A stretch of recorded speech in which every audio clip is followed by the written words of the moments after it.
Very good morning to all of you. कैसे हैं बच्चे? आई होप आप लोग बहुत अच्छे होंगे और आप लोगों का पढ़ाई बढ़िया चल रहा होगा। तो जैसे कि हम लोग कल कर रहे थे बिजनेस लॉ के अंदर सेल्स ऑफ गुड्स एक्ट, जहां पर मैंने कॉन्ट्रैक्ट ऑफ सेल्स क्या होता है उसके बारे में बता चुका हूं, और उसके बाद कंडीशन एंड वारंटीज क्या हो उसके बारे में भी ऑलरेडी बता चुका हूं। आज हम लोग जो करने वाले हैं बेटा उसका नाम है transfer of ownership. Ownership of delivery of goods का मतलब क्या होता है? यहाँ पर हम प्रॉपर्टीज की बात करेंगे, क्या होता है इन सभी के बारे में चर्चा करेंगे। बीकॉम सेमेस्टर 1 है, बिजनेस लॉ के अंदर हम लोग बात करने वाले हैं। जो टॉपिक उसका नाम है ट्रांसफर ऑफ ओनरशिप। जब हम ओनरशिप ट्रांसफर करते हैं तो उसमें रिस्क किसका होता है, क्या है, और उसके बाद डिलीवरी ऑफ गुड्स। ये पार्ट 1 है बेटा, पार्ट 2 भी हम लोग करेंगे। तो आइए एक बार हम लोग सबसे पहले गो थ्रू कर लेते हैं कि हम लोग क्या क्या कंटेंट कवर करने वाले हैं। तो सबसे पहले ओवरव्यू ली तो यहाँ पर पासिंग ऑफ प्रॉपर्टीज। प्रॉपर्टीज की अगर बात करें बेटा तो सिंपल वर्ड्स में ओनरशिप होता है, लॉ के अंदर बोला गया है। तो यहाँ पर स्पेसिफिक गुड्स के क्या रूल्स होती हैं उसके बारे में हम बात करेंगे। कि जैसे कि मैंने टाइप्स ऑफ गुड्स के अंदर आप लोगों को बता रखा था कि स्पेसिफिक गुड्स, अनसर्टेन, अन असर्टेन, अनअसर्टेन। तो इस तरह से ये जो भी गुड्स मैंने बताया उन सभी का क्या रूल्स होगा, कैसे डिलीवरी पास करी जाएगी उसके बारे में बात करेंगे बच्चे। उसके बाद गुड्स ऑन अप्रूवल बेसिस पे जब हम गुड्स बेचते हैं तो उस कंडीशन में क्या हो उसके बारे में हम लोग चर्चाएं करेंगे। और उसके बाद बात करें राइट ऑफ,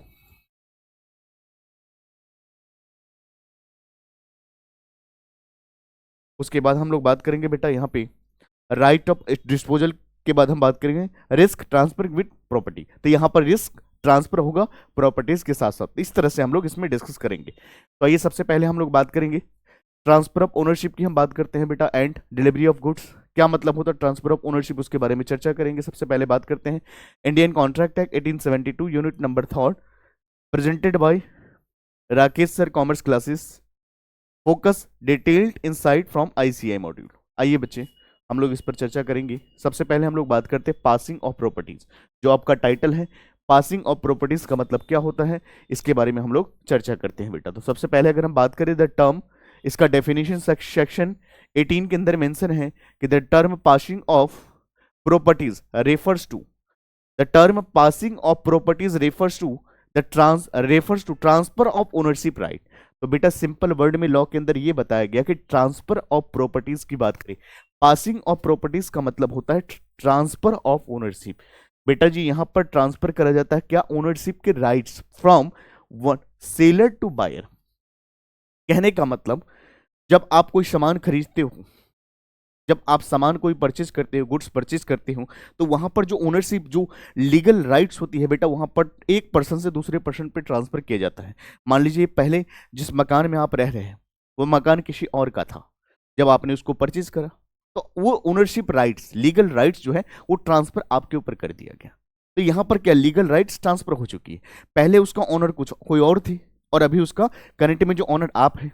तो इस तरह से क्या होता है, ओनरशिप यहां पर ट्रांसफर होती है बेटा। This is called passing of properties. आई बात समझ में? तो सिंपल वर्ड में ये समझना है, पासिंग ऑफ प्रॉपर्टीज की अगर हम बात करें, the term passing of property refers to transfer of ownership right, seller से बायर तक यहां पर देते, this is called passing of properties. आइए बेटा कुछ एग्जांपल के थ्रू और बेहतर तरीके से समझेंगे हम लोग। एग्जांपल की बात करें, A sells laptop to B, A ने बी को लैपटॉप बेचा।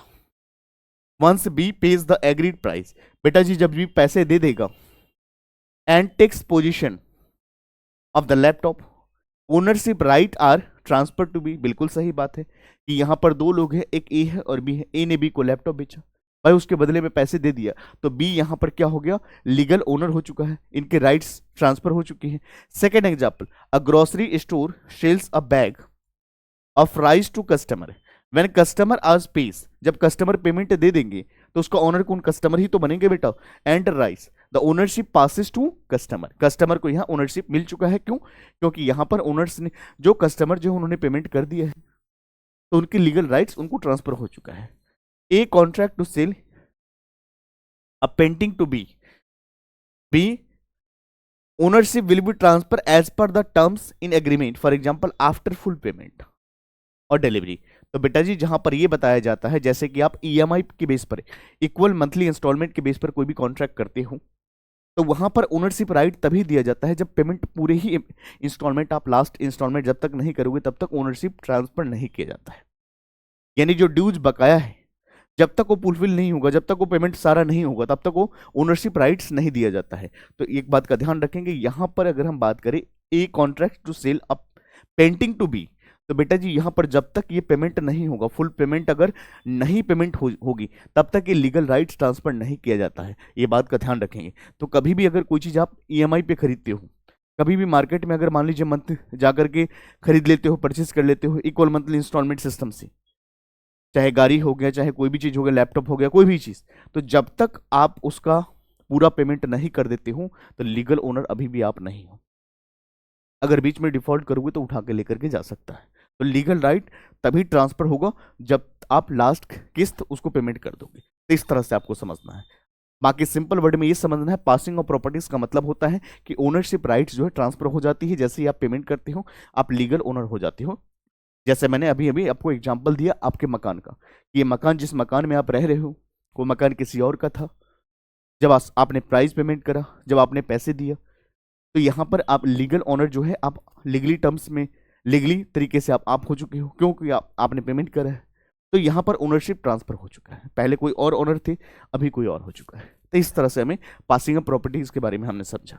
आइए बेटा हम लोग आगे बात करेंगे आइडेंटिफिकेशन ऑफ गुड्स। बेटा जी सबसे पहले हम लोग यहाँ पर गुड्स की आइडेंटिफिकेशन करेंगे। सेक्शन 19 के अंदर मेंशन है आइडेंटिफिकेशन ऑफ गुड्स का मतलब गुड्स को यहाँ पर आइडेंटिफाई करना है। चलिए डेफिनेशन की बात करें, property in goods passes when intended to pass as agreed upon by the parties. आइए कुछ की डेफिनेशन की हम बात करते हैं, की पॉइंट्स की बात करते हैं बच्चे। Specific goods, clearly identify goods. बेटा स्पेसिफिक गुड्स वो गुड्स होता है, ऑलरेडी मैंने टाइप्स ऑफ गुड्स में बता रखा है कि स्पेसिफिक गुड्स वो होते हैं जो क्लियरली आइडेंटिफाइड है at the time of contract. Uncertain goods वो होता है जो अभी तक आइडेंटिफाई नहीं करा है, जो अभी तक आपने सेलेक्ट नहीं करा। मैंने एग्जांपल दिया था कि जब आप इलेक्ट्रॉनिक के शोरूम में जाते हो वहां पर बहुत सारे एलसीडी लगा है, अभी तक कोई भी सिलेक्ट नहीं करा वहां से। This is called uncertain goods. But उसमें से एक पीस आपने सिलेक्ट कर लिया, साइड करके रख लिया, this is called specific goods, selected goods. ठीक है बेटा, क्लियर है पॉइंट। तो यहां पर सबसे पहले हमें आइडेंटिफिकेशन करना है कि गुड्स किस तरह के हैं, स्पेसिफिक है, अनअसर्टेन है। अगर स्पेसिफिक है, आइडेंटिफाइड है, तो यहां पर ओनरशिप क्या होता है, जैसे ही पेमेंट करेगा, अगर मान लीजिए बायर सेलर को देगा तो यहां पर राइट्स ट्रांसफर हो जाएगा। बट यहां पर तो सिलेक्ट ही नहीं करा, अभी तक आइडेंटिफाई ही नहीं करा at the time of contract, तो यहां पर नहीं हो सकता है बेटा। तो ये सारे के सारे सबसे पहले आपको आइडेंटिफिकेशन ऑफ गुड्स, गुड्स को आइडेंटिफाई करोगे। आइए बेटा उसके बाद हम बात करते हैं specific goods in a deliverable state. बेटा स्पेसिफिक गुड्स की बात मैंने अभी करा, गुड्स आपने स्पेसिफाई कर दिया, आपने आइडेंटिफाई कर लिया, यानी गुड्स को आपने सिलेक्ट कर लिया, तो ये डिलीवरेबल स्टेट में आ चुका है, जो सेक्शन 20 कहता है। डेफिनेशन की बात करें, ownership passes when goods are in state fit. यहां पर ओनरशिप तब पास करी जाएगी बेटा जब goods are in state fit और delivery and ready to handed over. हम उसको क्या बोलते हैं बेटा, स्पेसिफिक गुड्स बोलते हैं। और यहां पर क्योंकि डिलीवरेबल स्टेट में है, यानी इसको डिलीवर हम कर सकते हैं। जैसे देखो, A buys a car that is ready for delivery. भाई ए जो कार परचेज कर रहा है वो रेडी फॉर डिलीवरी है, ओनरशिप पासिस इमीडिएटली, क्योंकि यहां पर goods are identified and agreed upon at the time of contract of sales, right? This is called specific goods which are deliverable in state. Specific goods to be made deliverable. आइए definition, if goods required some work to be made deliverable, ownership passes only after work is completed. कहने का मतलब specific goods तो है लेकिन कुछ process उसमें बाकी है, कुछ काम अभी पेंडिंग है, तो जब तक वो काम कंप्लीट नहीं होता तब तक वो गुड्स को ट्रांसफर नहीं करा जाएगा, ध्यान रखिएगा। A machine sold in parts will transfer ownership only after assembly. तो जब तक ये असेंबली नहीं होगा तब तक ये मशीन ट्रांसफर नहीं कराया जाएगा। This is called specific goods to be made in a deliverable state. चलिए बेटा हम बात करें goods are uncertain. Unascertained goods का मतलब सेक्शन 23 कहता है कि ownership transfer when goods are appropriated, यानी वहां पर एप्रोप्रिएटेड का मतलब वहां पर सिलेक्ट करो मैचेज विद द कॉन्ट्रैक्ट और deliverable to the carrier. Sub section, आइए हम बात करते हैं सबसे पहले description and appropriation. Section 23 sub section 1 कहता है goods identified and approved by the buyer. जब तक गुड्स को आइडेंटिफाई नहीं करेगा बायर, जब तक अप्रूव नहीं करेगा, तब तक हम इसकी ओनरशिप कैसे पास करेंगे। उसके बाद delivery to carrier. Section 23 subsection 2 कहता है कि ownership passes once goods are handed to the carrier and for transfer. बेटा जी यहाँ पर ओनरशिप तभी ट्रांसफर होगी जब गुड्स को डिलीवर किया जाएगा कैरियर के थ्रू, तभी ये पॉसिबल होगा। जैसे seller tax and ship the orders item via courier, तो इस कंडीशन में ओनरशिप ट्रांसफर करा जाएगा, तभी ओनरशिप क्या होगा, डिलीवर हो जाएगा, वरना नहीं होगा। तो ये बात को आपको ध्यान रखना।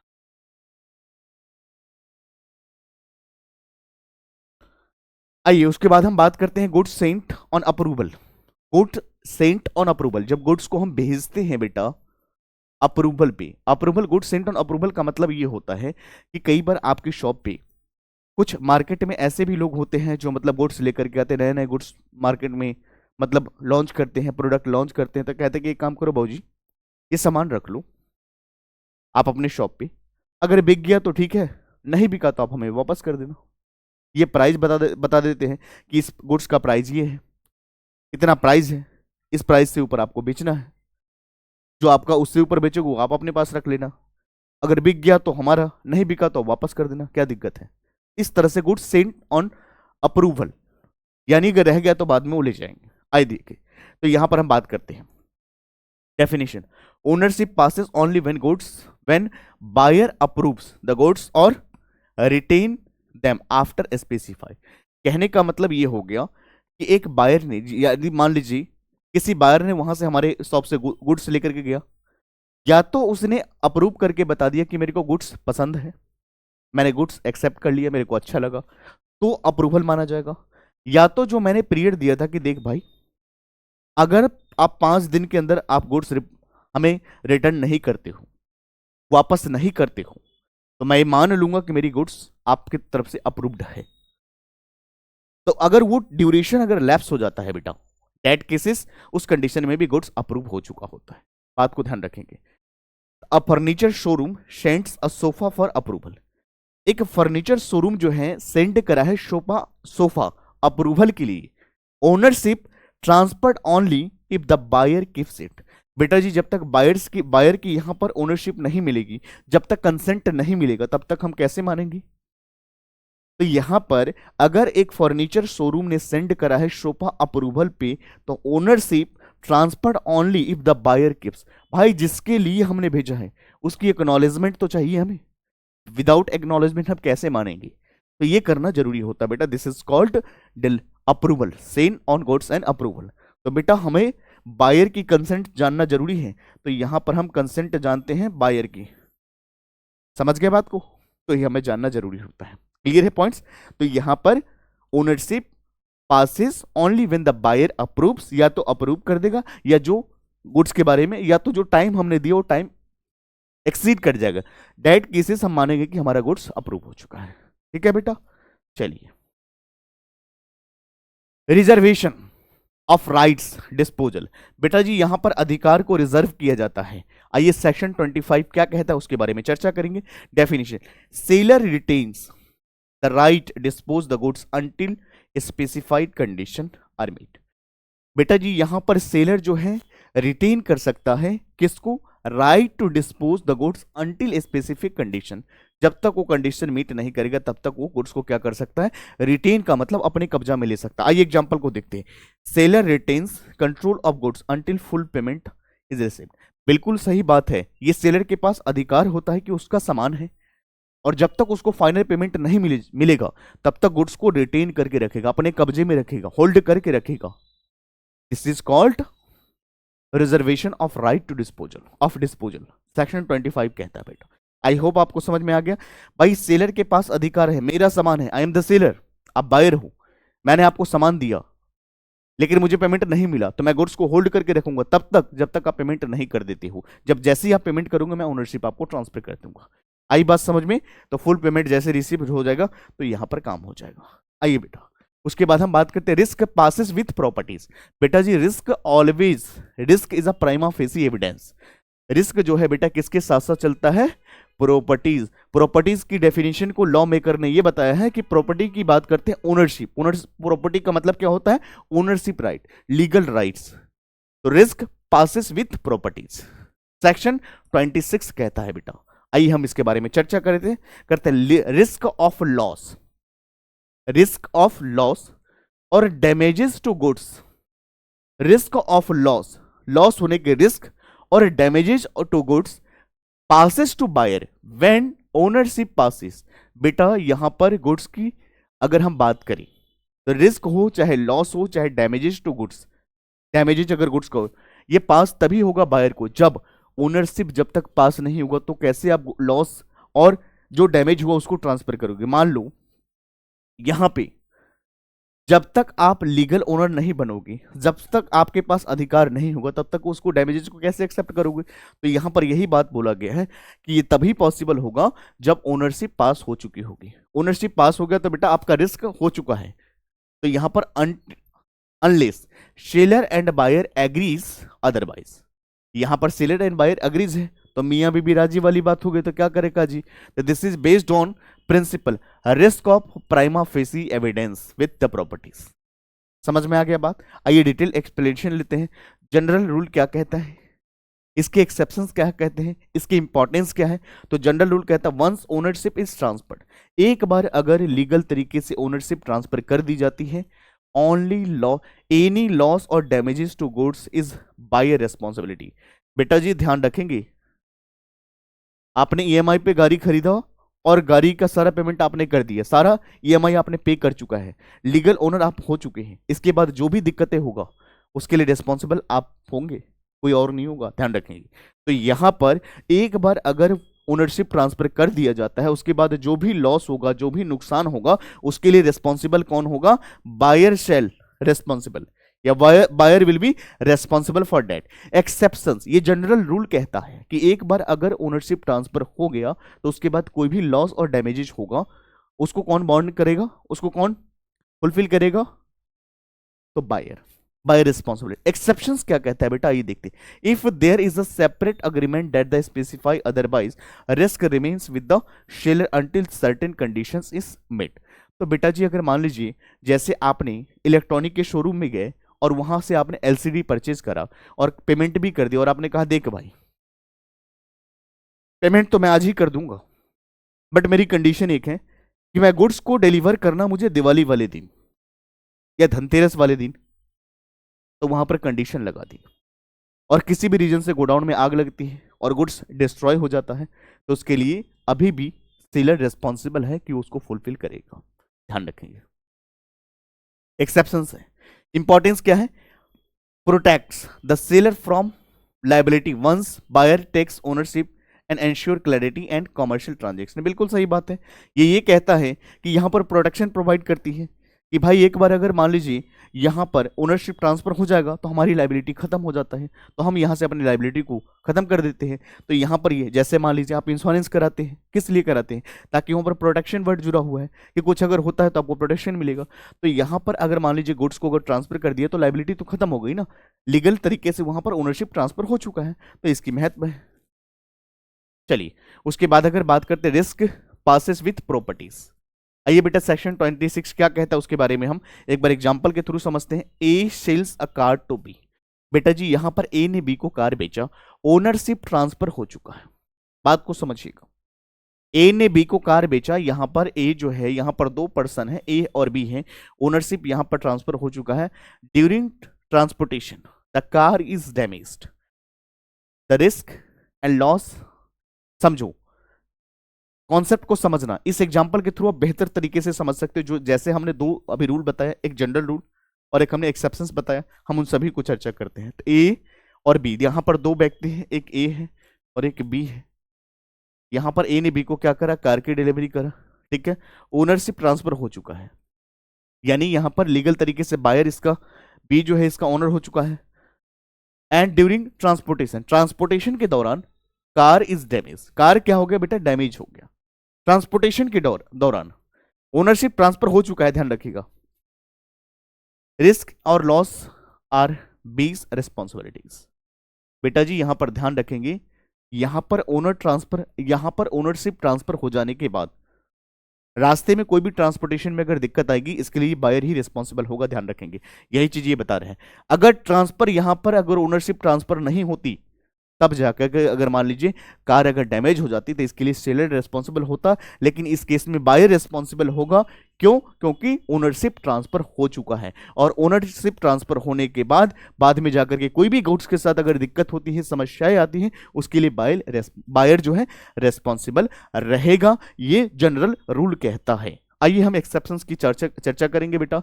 ए sells a painting to B, A sells a painting to B but agrees to bear the risk until reached B location. The risk remains with A. Delivery is complete. कहने का मतलब ये होता है कि जैसे कि मान लीजिए अगर हम बात करें, यहां पर ये बताया गया है कि भाई सामान तो मैंने बेचा, मान लीजिए आप बायर हो, मैं सेलर हूं, मैंने गुड्स बेचा, मैंने गुड्स सेल करा, और मैंने ये कहा कि यहां पर जब तक कि बायर के लोकेशन तक गुड्स नहीं पहुंचता है तो मेरी रिस्पॉन्सिबिलिटी रहेगी। जब तक आपके पास गुड्स नहीं पहुंचता उसके दौरान, उससे पहले अगर उसके दौरान जो भी अगर कुछ होगा गुड्स के लिए मैं रिस्पॉन्सिबल हूं। तो यहां मैंने कंडीशन लगा दिया कि जब तक गुड्स आपके पास सुरक्षित तरीका से नहीं पहुंचेगा, उस कंडीशन में रिस्पॉन्सिबिलिटी मेरी ही रहेगी, आपकी नहीं रहेगी। समझ में आ गया? पॉइंट्स क्लियर हो गया? यही पॉइंट्स कह रहा है। चलिए बेटा, आइए हम लोग पार्ट 1 के अंदर जो जो चीज हम लोगों ने अभी पढ़ा है उसके बारे में एक बार रिकैप के लिए लेते हैं। तो transfer of ownership and delivery of goods के बारे में हम लोगों ने चर्चा करा बेटा, कि ट्रांसफर ऑफ ओनरशिप क्या होता है, बेहतर तरीके से हमने समझाया, आप जरूर इसको पढ़ेंगे।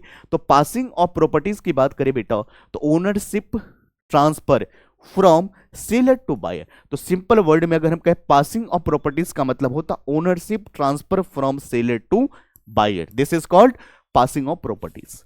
स्पेसिफिक गुड्स के क्या रूल्स हैं? Ownership passes when the goods are deliverable. Unascertained goods के केस में क्या होता है? ओनरशिप ट्रांसफर अपॉन एप्रोप्रिएशन और डिलीवरी। जब तक एप्रोप्रिएशन नहीं किया जाएगा, जब तक यहां पर डिलीवरी नहीं होगा। गुड्स ऑन अप्रूवल बेसिस की बात करें बेटा, ownership passes after buyer approval और रिटेंशन। जब तक बायर जो है इंटेंशन ना दिखाए, जहां पर उनकी या तो एक्सेप्ट कर दे, अप्रूव कर दे, हमें बता दे, इंटीमेशन दे दे, या तो टाइम खत्म हो जाए, तो ही हम मानेंगे कि हमारा गुड्स अप्रूव्ड है। राइट ऑफ डिस्पोजल की बात करें तो जब तक एक सेलर को सारा पेमेंट नहीं मिलता तब तक वो गुड्स को रोक सकता है, रिजर्व कर सकता है, ये अधिकार है। तो seller retain disposal rights until conditions meets. Risk transfer with the properties, बिल्कुल risk passes to the buyer when ownership transfer. ये सारी चीजों को मैंने कस्टमाइज तरीके से समझाया बेटा पार्ट 1 के अंदर। बाकी हम लोग मिलते हैं पार्ट 2 के अंदर, बहुत जल्दी ही मिलते हैं बेटा। यहां तक आप लोग रिवाइज करें, और आप लोगों से बार बार मैं कहना चाहूंगा जितना हो सके इस सेशन को जरूर शेयर करें, अपने मित्र और डियर नियर जो है उनको जरूर भेजें, क्योंकि education is the sharing of knowledge. और पीपीटी के लिए आप टेलीग्राम चैनल हमारे ज्वाइन कर सकते हैं, और एग्जामिनेशन से पहले आपको पढ़ाई करने में बहुत ही पीपीटी हेल्प करेगा बेटा। तो मैं बार बार आपको बोलता हूं कि जरूर और इसको पढ़ाई करें, अपने कॉपी में नोट्स करें, बेहतर तरीके से मैंने कॉन्सेप्ट को समझाया है।